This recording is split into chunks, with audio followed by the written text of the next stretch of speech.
In the name of Allah, the most compassionate, the most merciful, and may the peace and blessings of Allah be upon His last and beloved Messenger Muhammad, and may the peace and blessings of Allah be upon you all.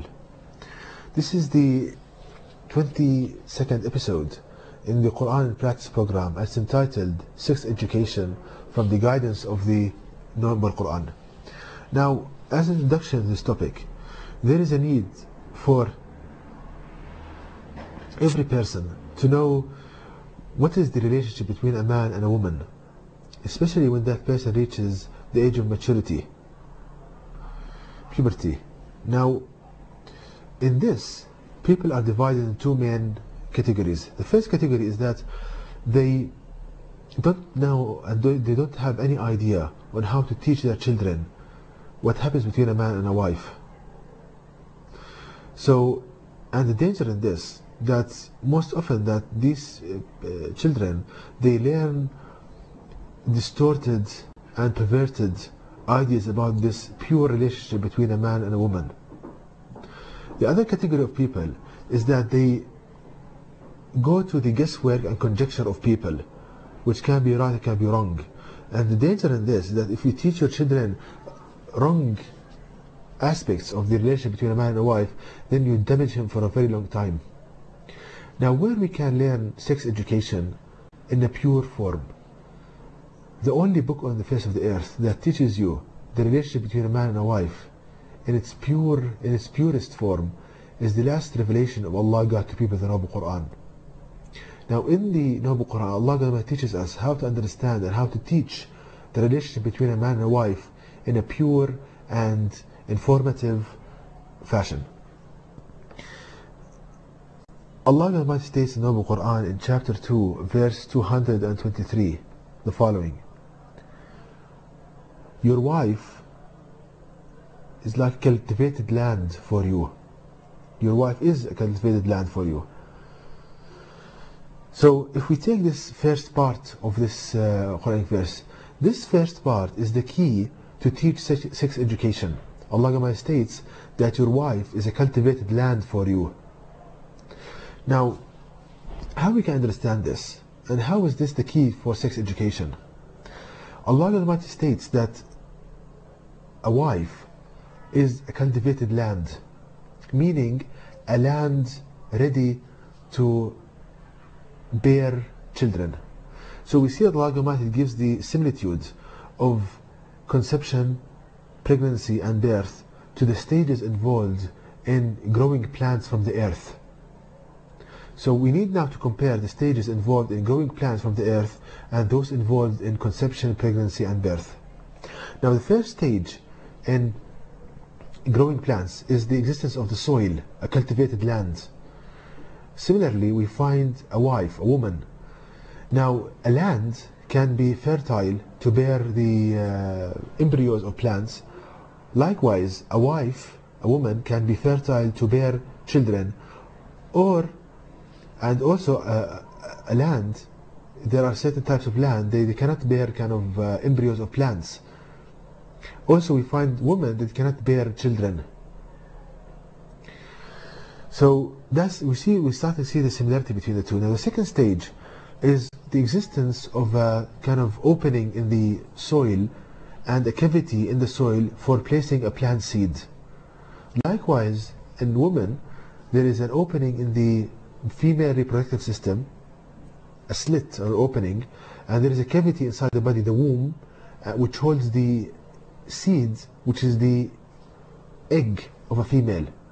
So, as you can see in the picture, there is a womb, which is a kind of a cavity in the body of a woman, and there is the egg of a female there. The similitude of this is a cavity in the soil or a hole in the soil and a plant seed. Now, the third stage is that Allah Almighty sends wind and they cause turbulence in the clouds and rain falls down. And this rain mixes with soil substance and reaches the cavity and reaches the seed, the plant seed. Likewise, what happens to a man and the wife, that a man is excited and the water of the semen, the water of a male, reaches the cavity, the womb, and touches the egg. So you see in the picture the touching of the water of a man, the semen, to the egg of a female. Now the next stage is that when the rainwater touches the plant seed, the cells found in the plant seed called stem cells, which can divide and differentiate and become any cell the plant needs, like leaf cells, stem cells, etc., wood producing cells, etc. Also in humans, when the semen, the male of the water of the male touches the egg, the cells in the egg start to differentiate and divide, and they can become any cell the human body needs, like muscle cells, bone cells, skin cells, etc. So we see, brothers and sisters, the perfect match between the stages involved in growing plants and those in conception and pregnancy and birth. Also, the next stage is that the plant embryo is formed inside the cavity in the hole in the soil. Likewise, a human embryo is formed inside the womb of a female. As you can see in the picture, there's a perfect match between the two. The next stage is that the plant embryo feeds from the soil substance, the calcium, the iron, the phosphorus found in the soil. Likewise, the human embryo feeds from the substance of the body of the female. And if we analyze the substance found in the body of the female, the humans, we find that there's a perfect match between the substance found in the humans and those comprising the soil. Because Allah God Almighty created Adam from the soil, there is a perfect match between the two. The next stage is that after a while, the embryo of the plant develops, and there is a split or a slit in the soil, and the plant comes forth. Also in humans, after pregnancy, in the period of pregnancy, there is the female reproductive system opens up and the human emerges. So we see, brothers and sisters, there's a perfect match between the stages involved in growing plants and those in the sexual relations between the man and the wife. So Allah God Almighty teaches us how to teach children sex education in its purest form, and it's a great sign of Allah God Almighty that it's as easy for Allah to grow you and to bring you forth exactly like He grows plants. So it's as easy for Allah God Almighty to bring you forth as easy as growing plants. And there is another great sign in this, that Allah God Almighty states in the Noble Qur'an in chapter 35 verse 9 the following: and Allah who sends the winds so they can cause turbulence in the clouds, and Allah drives the clouds to a dead land and revives the earth after its death, as such will be the resurrection. So Allah God Almighty here in this Quranic verse states the stages involved in the growing and reviving a dead land by growing plants therein. At the end of the verse, Allah states, as such will be the resurrection, meaning that you will be resurrected on the day of judgment as easily as a plant grows from its seed. Now this topic is explained in details on my website, but I will give a summary for this. Now when a person dies and is buried in the soil, all of his body decays except a small piece of bone which is found at the end of the spine. Now as you can see on the screen, this small piece of bone is identical in shape to a plant seed. Not only in shape, but also the small piece of bone contains stem cells, which are cells that can differentiate and divide and become any cell the human body needs. Likewise, a plant seed contains cells which can differentiate and divide and become any cell the plant needs.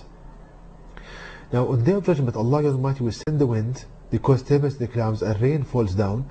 It mixes with the soil water, and this small piece of bone, it does not decay and stays in the soil till the day of judgment, and it absorbs soil water, and the cells within it start to differentiate and divide, and a human embryo is formed inside the small piece of bone and splits, and a human comes forth from the soil exactly like plants. Now, what you see on the screen is a picture showing a comparison between a cross-section in a wood stem and a cross-section in a human thigh bone. And glory be to Allah God Almighty, you don't see any difference between the two. So Allah God Almighty will grow humans at the day of judgment exactly like He grows plants in this day of age. Also, you can see on the screen a picture showing a comparison between human neural cell and distribution of branches and roots in plants. You see same design in both.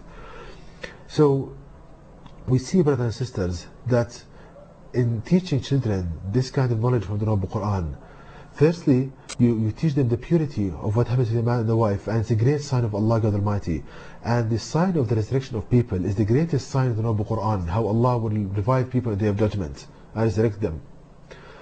So we see, brothers and sisters, the purity, it's so pure, it is so beautiful, and it contains so many signs that increases the faith and the belief in the Noble Quran, the last revelation of Allah got to people. And to know more details about this topic, please visit my website at www.quran-miracle.com, and you can email me at zquran.com, and may the peace and blessings of Allah be upon you all.